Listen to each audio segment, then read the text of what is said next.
The cab smelled like pine air freshener and old leather, and Daniel Mercer sat in the back seat watching familiar streets blur past the rain-streaked window. 14 days. He'd been gone exactly 14 days. A consulting project in Zurich that had run 2 days longer than planned. 2 days during which his phone had died, and the replacement SIM he'd bought from a Swiss kiosk had some maddening incompatibility with his email client. He hadn't thought much of it at the time. Elaine was independent. She didn't need daily check-ins. That was one of the things he'd always loved about her. The cab turned onto Birchwood Lane, and Daniel felt the familiar exhale of a man returning to his coordinates in the world.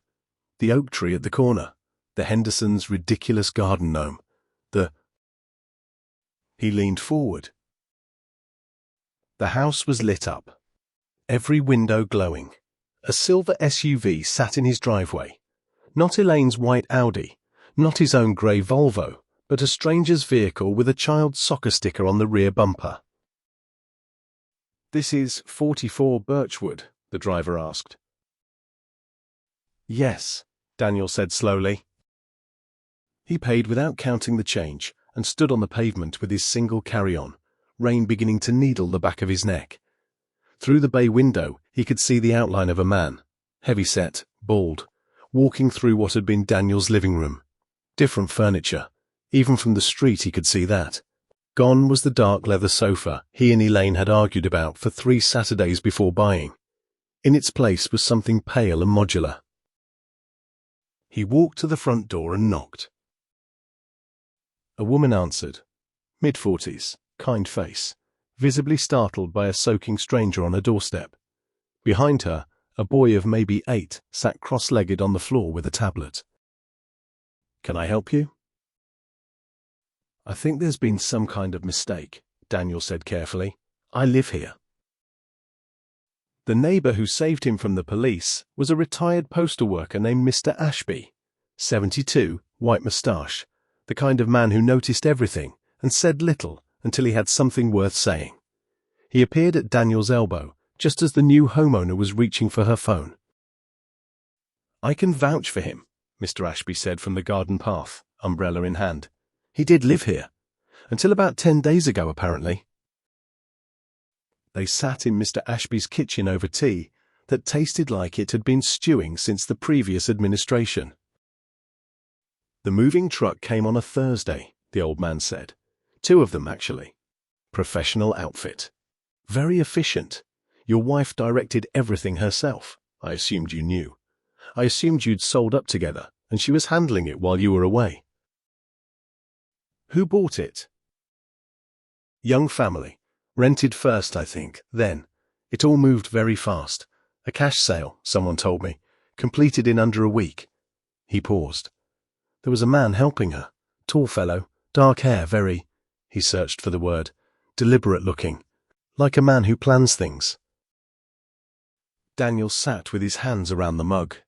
The tea was terrible, and the warmth was everything. "Did she leave anything? A message for me? A forwarding address?" Mr. Ashby looked at him with something close to pity. "She did ask me to give you this, if you came by." He reached into a kitchen drawer and produced an envelope, plain white. Daniel's name on the front in Elaine's handwriting, that careful, architectural print she used when she was being precise about something. Inside was a single folded sheet and a business card. The sheet said, "I'm sorry it had to be this way. Please call Dr. Sarah Voss.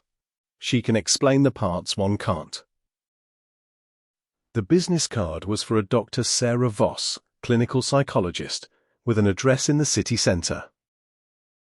Daniel read it 3 times. Then he looked at Mr. Ashby. "Did you know my wife well?" "Well enough," the old man said. "She brought me soup when my hip went. Good woman." He hesitated. "I always thought so." He checked into a budget hotel near the train station and spent the first night staring at the ceiling, cataloguing the wreckage. The joint bank account, he checked on his phone, had been split. His half was intact. In fact, it was more than intact. It was slightly larger than he expected, as if Elaine had been generous in the division, which made everything worse somehow. The house had been in both their names.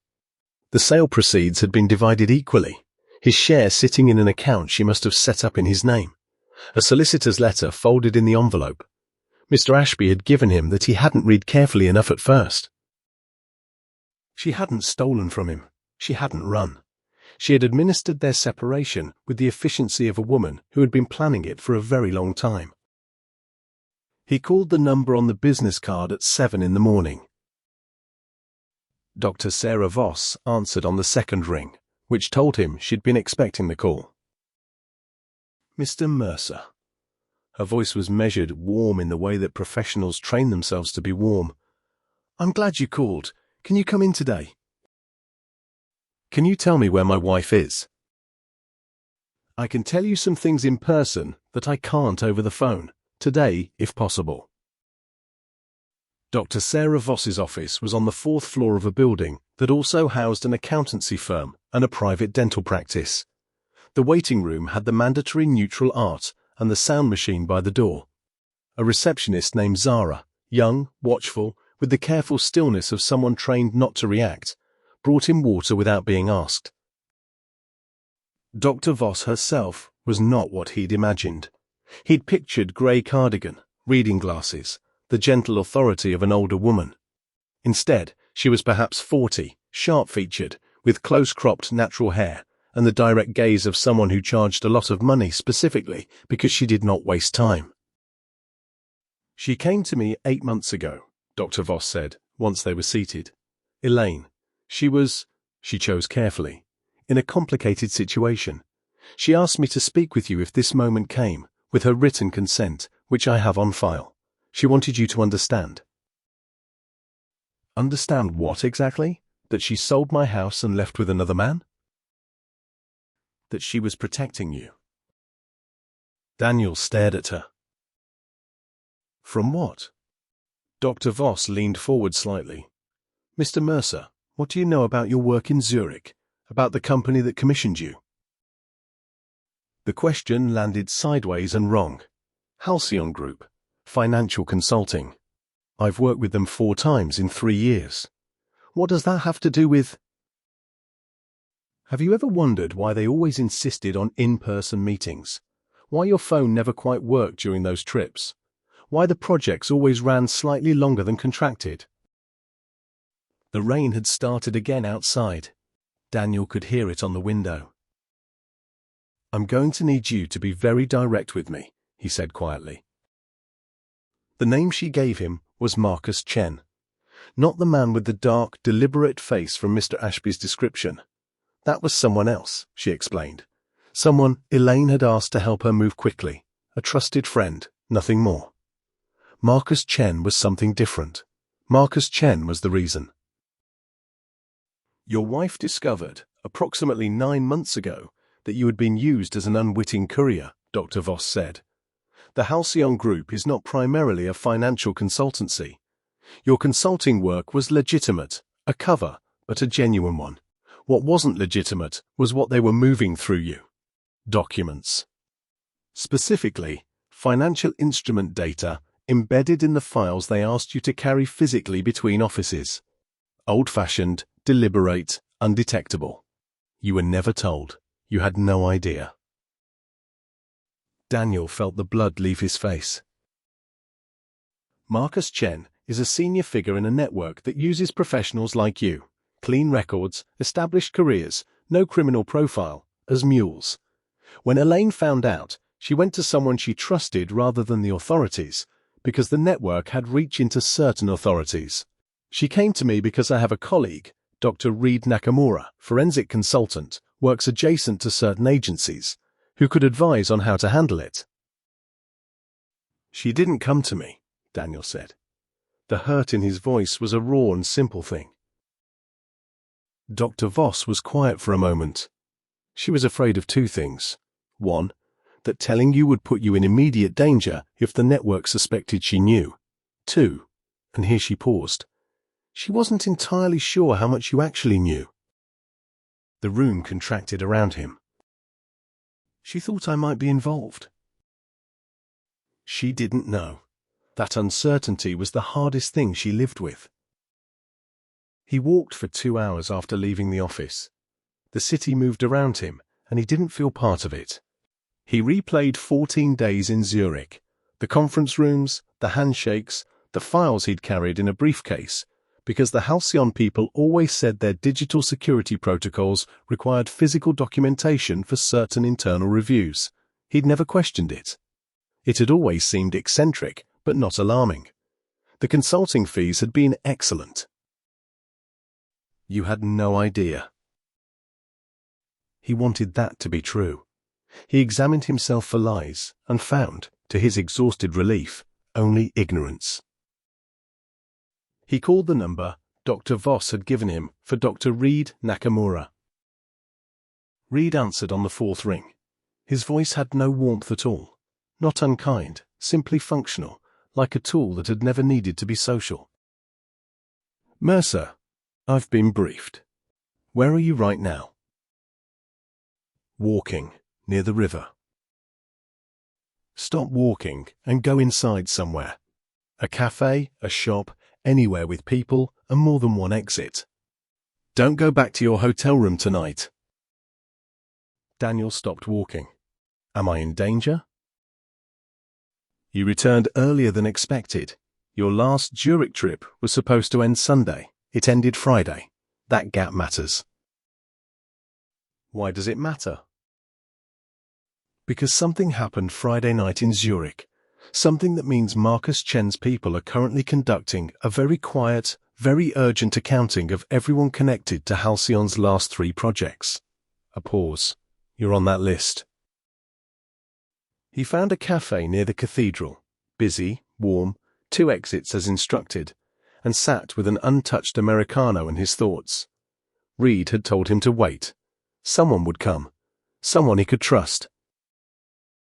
She arrived 40 minutes later, announced by nothing except the specific way she sat down across from him, as if she'd been planning the angle of approach. Late 20s, narrow-faced, with a quality of absolute self-containment that reminded him of still water over deep cold. Naira, she said. It might have been a first name or a last name. She didn't elaborate. Reed sent me.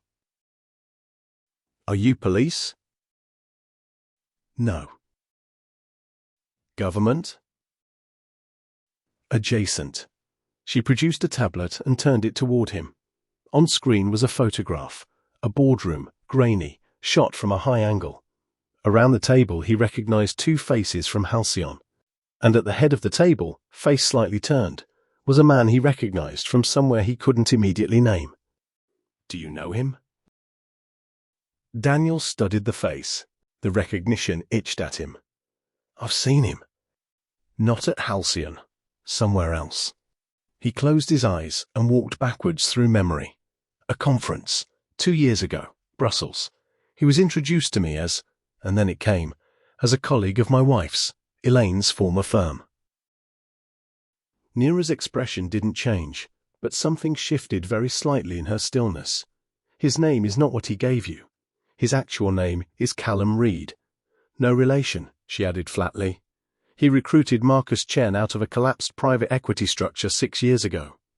He's been running this network from inside the legitimate consulting world for a decade. He identified you at that Brussels conference. You were chosen, Mr. Mercer, specifically and deliberately. For how long have I been? 3 years. Every Halcyon engagement. 3 years.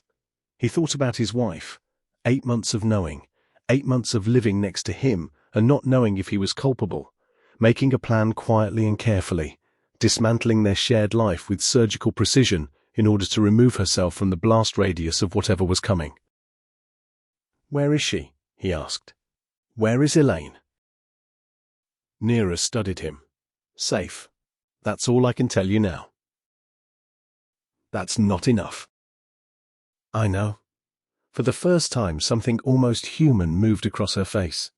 She asked me to tell you one thing, if I met you. She said you'd know what it meant. She slid a piece of paper across the table. On it, in Elaine's handwriting, the Dubrovnik argument. Daniel looked at the words for a long moment. 3 years ago, before the first halcyon engagement, Elaine had pushed back hard on him taking it. She'd said something felt off about the company, that their online presence was too clean, their reputation too manufactured. He'd dismissed her. He'd called it intuition without evidence. They'd argued about it, badly, over dinner in a hotel in Dubrovnik, the Adriatic going dark outside the window. He'd won the argument by sheer stubbornness. She'd been right. She'd been right from the beginning. And instead of saying, "I told you so," instead of using this catastrophic vindication as a weapon, she had spent 8 months building him an exit, even when she wasn't sure he deserved one. He put the paper in his pocket and pressed his hand flat on the table to stop it shaking. Nira took him to a safe house that wasn't called a safe house, a rented flat above a pharmacy in a part of the city Daniel had no particular connection to. A young man named Lyra was there when they arrived, which startled Daniel because Lyra was clearly not a name the young man had been born with. It sat on him like a jacket in the wrong size, and he wore it with the self-conscious deliberateness of someone recently renamed. He was perhaps 25, slight, preternaturally focused on 3 laptop screens arranged in a semicircle. "Lyra handles the technical side," Nira said, and offered nothing further. What Lyra showed him over the next 2 hours dismantled the remaining architecture of Daniel's comfortable self-narrative. The files. The physical files he'd carried between Halcyon offices in Switzerland, Germany, and twice in Singapore, had contained steganographically embedded data. Financial routing information for a network of shell structures that had, over 3 years, moved approximately 40 million euros through jurisdictions with compromised regulatory oversight. Daniel had carried it in a briefcase. He had signed for it. His fingerprints, metaphorically and in some cases literally, were everywhere. They would have eventually used that as leverage, Lyra said, not unkindly. Either you cooperate knowingly, or the evidence of your unknowing cooperation gets released, and you take the fall. And Marcus Chen? Departed Zurich on Friday, 12 hours before whatever happened Friday night. Lyra pulled up a flight record. He's not running, he's repositioning. There's a difference. What happened Friday night? Nira and Lyra exchanged a look. One of Halcyon's people was found in a hotel room, not alive. Nara's voice was careful. A woman named Petra Vandermeer. She was their internal compliance officer, which in this context means she was the person who knew where all the bodies were, figuratively, and now apparently otherwise. She was the one person in the whole structure who could have identified every courier, every route, every contact. Was she killed? Yes, and her files were taken. Nira sat down across from him. Here's what you need to understand, Mr. Mercer. Whoever took those files now has a complete map of the network, including you. Every courier, every unwitting participant. That information is currently either being prepared as evidence, which would be good for you, or being prepared as a new form of leverage, which would be very bad for everyone. Who took them? That, she said, is what we don't know. He couldn't sleep. At 2 a.m, he sat on the floor with his back against the wall and his phone in his hand, and stared at the contact entry for Elaine's number. A number that, when he'd tried it from the hotel the previous night, had given him a disconnected tone. She'd changed it. Of course she had. She'd changed everything. He thought about the version of her that had sat across from him at that Dubrovnik dinner, wineglass in hand, telling him calmly that the Halcyon group made her uneasy. He'd been so certain she was being irrational. He'd explained the financials to her, the reputation, the fee structure, the perfectly reasonable referral path through a colleague he trusted. She'd listened and then said, "Daniel, I've spent 12 years in regulatory consulting. I know what a manufactured reputation looks like. This feels manufactured." He had actually used the phrase, "trust me on this one." He put his head back against the wall and looked at the ceiling. At 4 a.m, Lyra knocked softly on the door. "Something you should see." On one of the 3 screens was a message, received through a channel Daniel didn't understand and wasn't fully explained, containing a single attachment. The attachment was a photograph. It showed a man Daniel recognized immediately, Marcus Chen, or rather the man who went by Marcus Chen, standing on what appeared to be a ferry dock. Behind him, slightly out of focus but unmistakably present, was another figure, a woman. Daniel was on his feet before he'd consciously decided to stand. "That's not," he leaned in. The woman was too far from the camera, her face angled away. But the coat, the specific dark green of it, and the particular way she stood with her weight on her left hip. He'd bought her that coat for her birthday 3 winters ago. He'd stood in the shop for 40 minutes deciding. "We don't know what this means yet," Lyra said. "Where was this taken?" "The metadata, if it isn't spoofed," says Harwich. "Yesterday morning." Harwich, the ferry port, Hook of Holland. You could disappear into the continent from there with nothing but a car and patience. Daniel's mind assembled and disassembled possibilities with the terrible efficiency of a man who has nothing left to protect except the story he's been building in his head about someone he loves. Either Elaine had been discovered and was now held by Chen, or Elaine had been working with Chen all along. Or, and this was the possibility that felt like a hand reaching into his chest, Elaine had known about the network, not because she'd stumbled onto it, but because she'd been inside it, and the elaborate extraction she'd performed, the house sale, the business card, the message through Dr. Voss, was not protection. It was removal, getting herself clear before everything collapsed. He sat back down on the floor. "I'm sorry it had to be this way. Please call Dr. Sarah Voss. She can explain the parts one can't." The parts one can't. Not the parts she didn't want to. The parts she couldn't. He called Dr. Voss at 6 in the morning. She answered immediately again. "The photograph," he said, "of Elaine with Chen. Did you know?" Silence. A specific kind of silence. Not the silence of someone caught, but the silence of someone measuring how much truth a person can usefully receive. "What I know," Dr. Voss said at last, "is that Elaine came to me as a patient in genuine distress. I believe that completely. What I also know is that the situation is layered." That's a very careful word. "Yes." "Is she safe?" "I believe so, but the nature of that safety is complicated." "Dr. Voss," he kept his voice steady, "I need you to tell me the one thing you're not telling me." Another silence. Then, Elaine was not the person who first identified the Halcyon network to Reed Nakamura's colleagues. Someone else brought them the initial intelligence. Someone who had been inside the network and who came forward in exchange for certain arrangements. She stopped. "I'm not in a position to tell you who that person is." "Because you don't know, or because you're not allowed to?"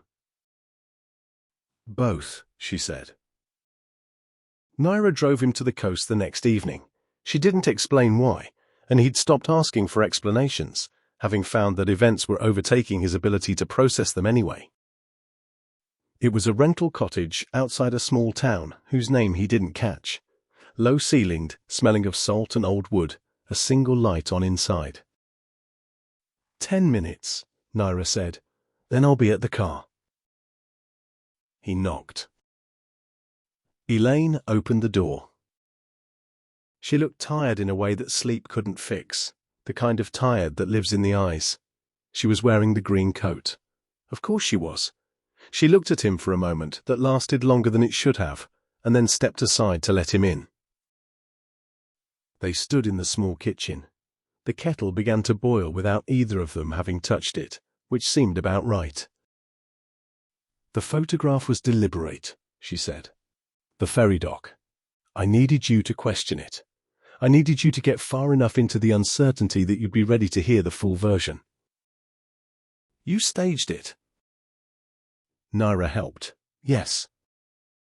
So you're not with Chen? I'm the one who put Chen in a position to be identified, she said. I've been working with Reed Nakamura's people for 14 months, long before I came to Dr. Voss. I went to Dr. Voss because I genuinely needed help managing, she paused, the moral weight of it, of deceiving you, of not knowing for a while whether you were complicit, of eventually knowing that you weren't and still having to keep going. You knew I wasn't involved? How long? 7 months ago. They cleared you conclusively.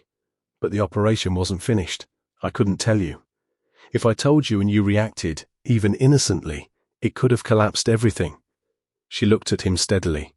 I sold the house and left because Chen's people were beginning to surveil Birchwood Lane. Staying would have put you in physical danger.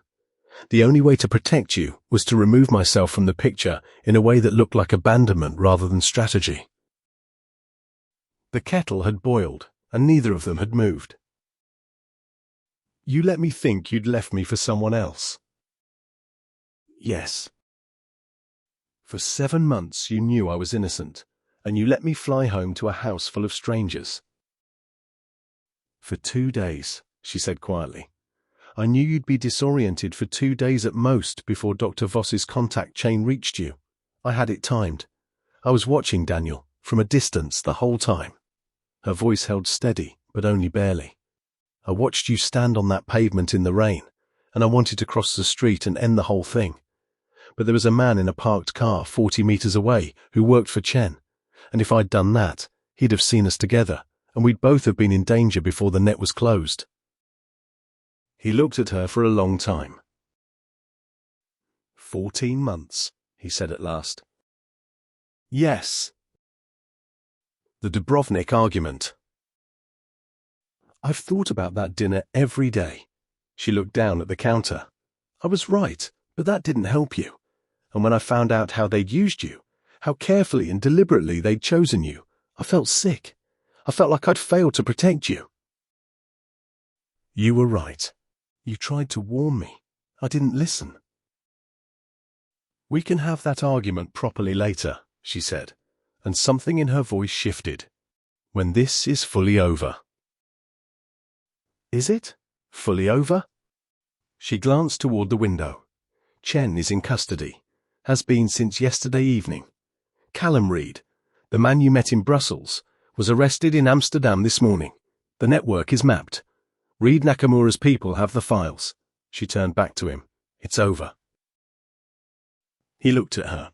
This woman who had spent 14 months carrying an almost impossible weight with a steadiness he couldn't have managed, who had dismantled their life with precision, not from cruelty, but from a kind of love so practical and protective that it had looked, from the outside, exactly like its opposite.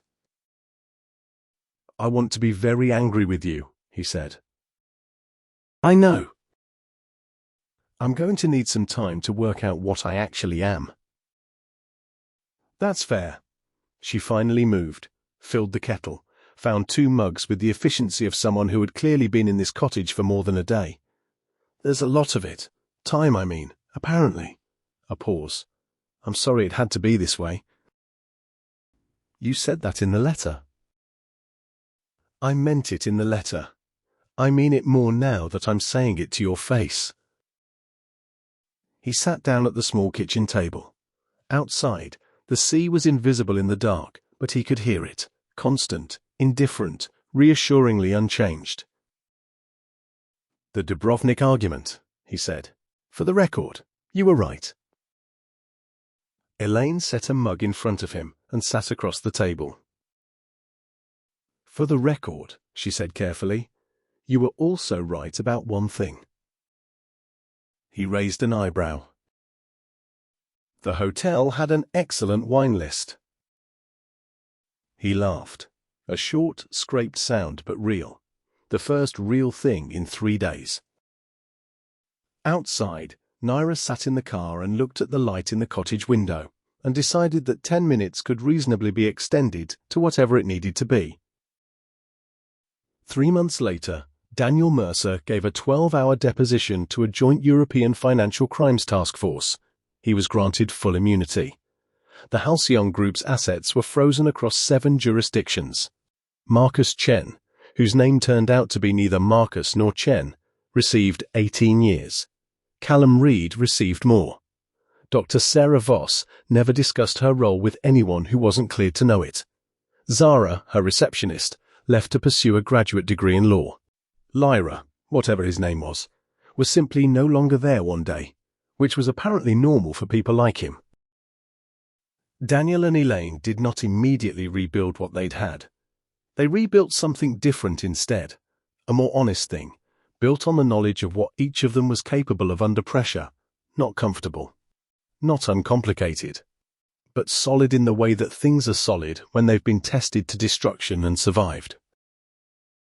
He kept the note, the one that said, "I'm sorry it had to be this way." He kept it because it was true, and because the things that are true and painful are worth holding on to, so you remember what you came through.